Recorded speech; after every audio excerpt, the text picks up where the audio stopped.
नमस्कार दर्शकों, मैं दिव्या सिंह और आज हम बात करने वाले बाबरनामा के बारे में। बाबरनामा के कुछ अनछुए पहलुओं के बारे में।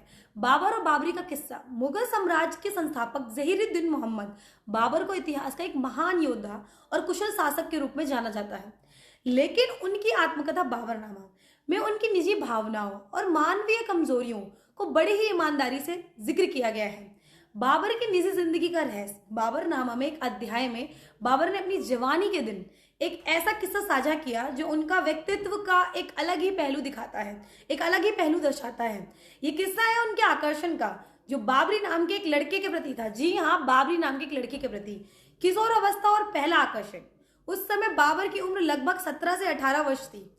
बाबर लिखते हैं कि उन्हें बाबरी नाम के एक लड़के से पहली नजर में ही गहरा आकर्षण हो गया था। पहली नजर में ही गहरा आकर्षण हो गया था और उसके कारण संकोच और घबराहट। एक ताकतवर शासक होने के बावजूद बाबरी के सामने आते ही बाबर एक साधारण प्रेमी की तरह शर्मा जाते थे। उनमें बात करने की हिम्मत तक नहीं होती थी। कभी कभी उसे देखकर घबरा भी जाते थे और नजरें तक नीचे कर लेते थे। बाबर ने अपनी इस स्थिति को बड़े ही शायराना अंदाज में बयां किया। उन्होंने लिखा कि उस वक्त उनका दिल वैसा ही महसूस करता था जैसा कि एक नया आशिक। बाबर ने कुछ पंक्तियों के सार के साथ अपनी भावनाओं को व्यक्त करने की कोशिश की। वो पंक्तियां हैं: मैं उसके सामने खुद को संभाल नहीं पाता था, उसे देख के शर्म से मेरा सिर झुक जाता था और दिल की धड़कनें बेकाबू हो जाती थी। आप समझ सकते हैं कि वो कितना बड़ा आकर्षण रहा होगा कि एक राजा ऐसी चीजें लिख रहा है। बाबर का ये कबूलनामा दिखाता है कि वे अपनी भावनाओं के प्रति कितने ईमानदार थे। इतिहासकार अक्सर इस बात पर चर्चा करते हैं कि क्या केवल एक किशोर अवस्था थी, क्या ये सिर्फ एक आकर्षण था या कुछ और।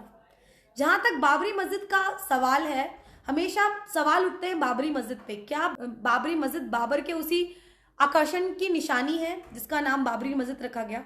इतिहासकारों का एक बड़ा वर्ग मानता है कि मस्जिद के नाम पर बाबर का नाम पड़ा था, ना कि उस लड़के के नाम पर पड़ा था। लेकिन लोगों का अभी भी ये मानना है कि बाबर ने वो बाबरी मस्जिद बाबरी के लिए बनवाई थी, जो उनका एक आकर्षण था।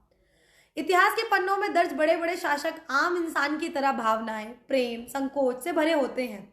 बाबरनामा केवल युद्धों और जीत का दस्तावेज नहीं है, बल्कि यह बाबर के मन का आईना भी है।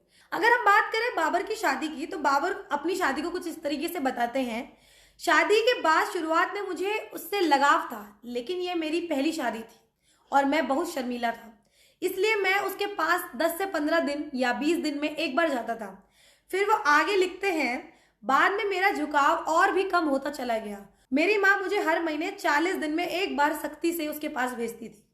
तो आप इस पूरी कहानी को सुन के, बाबरनामा की बातों को सुन के, बाबर की फीलिंग्स को सुन के आप क्या समझ पा रहे हैं इस चीज से कि एक्चुअल फीलिंग क्या थी बाबर की? सेम टाइम पे उनकी माँ उनको फोर्स करती थी उनकी बीवी आयशा के पास जाने के लिए, और एट द सेम टाइम उनका झुकाव था बाबरी के लिए। एक राजा का एक लड़के के प्रति झुकाव क्या एक राजा की छवि खराब करता, जिस वजह से उस वक्त उन्होंने ये चीज नहीं बताई। आप लोगों को क्या कहना है इस बारे में कमेंट सेक्शन में जरूर कमेंट करके बताइएगा। इतिहास से जुड़ी जानकारी चाहिए तो हमारी नेक्स्ट वीडियो को जरूर देखिए। Okay, thank you so much.